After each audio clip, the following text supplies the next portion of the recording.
This is National Native News. I'm Jill Freitas. A wildland firefighter from the Northwest Arctic community of Noorvik died Tuesday. Federal officials say 41-year-old Leslie R. Washington worked for a Huslia-based company called Scorched Earth Services. It was contracted to help fight a 30,000-acre fire on the Minnesota-Canada border in the Superior National Forest. Washington and his team were in northern Minnesota when he died after an undisclosed medical emergency. In a statement, U.S. Wildland Fire Service Chief Brian Fennessy said the agency is, quote, heartbroken at the loss of a wildland firefighter who died while protecting others, end quote.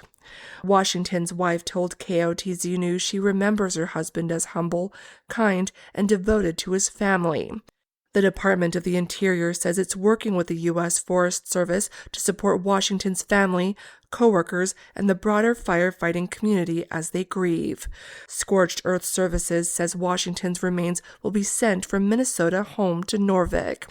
While crews continue to mop up wildfires on Oregon's Warm Springs Reservation, a relief drive is underway to help affected horses and livestock.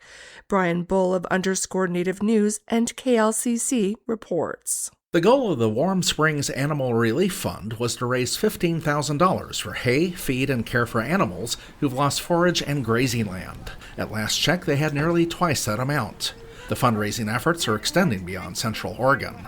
Last Sunday, Lisa Smolenska sold bouquets donated by Charles Little Flower Farm outside Lock, Stocks, and Bagels in Eugene. She raised nearly $700. But this has got to be ongoing because the animals are going to need forage over the winter time as well and beyond. Where horses and cows lost 99% of their grazing district to the beachcomb fire. They all started coming home in groups, and there is absolutely nothing to eat. Smolenska says she'll do another flower fundraiser this Sunday. For National Native News, I'm Brian Bull in Eugene. The Petersburg Indian Association recently announced that they will be repatriating the remains of a 6-month-old Tlingit girl. She's one of 3 ancestors the tribe plans to inter in Petersburg. KFSK's Bees Hohen has the story. Stephanie Akins is the administrative assistant for Petersburg's tribal government, the Petersburg Indian Association. She spearheaded the repatriation project, and at a community dinner last week, she said she's been working on this since last May. There's a lot of planned objects that have been taken and returned, not many who are ancestors.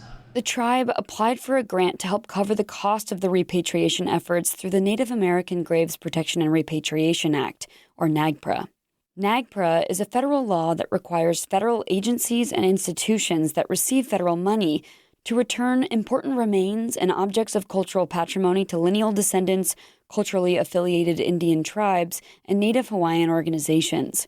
Petersburg's tribe received about $24,000 for this project.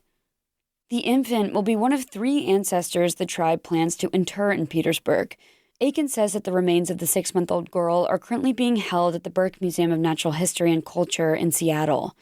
Akins will be among a group of 3 traveling to Seattle on September 1st to receive the remains. They'll return to Petersburg on September 4th and plan to host a ceremony at the airport that day for the infant girl's return. She has been gone away from her land for almost 100 years. Akins says that the tribe will host a larger ceremony later in the fall, where they will inter the remains of the girl along with the 2 other ancestors already in their possession. In Petersburg, I'm Bees Hohen. And I'm Jill Freitas.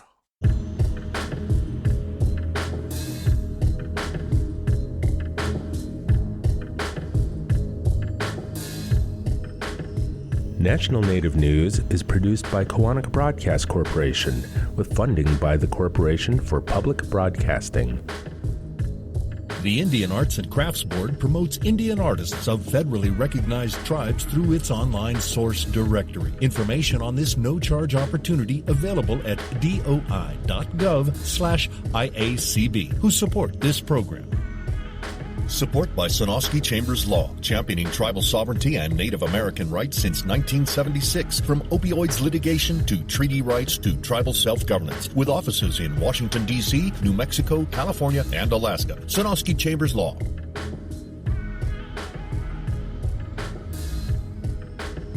Native Voice One, the Native American Radio Network.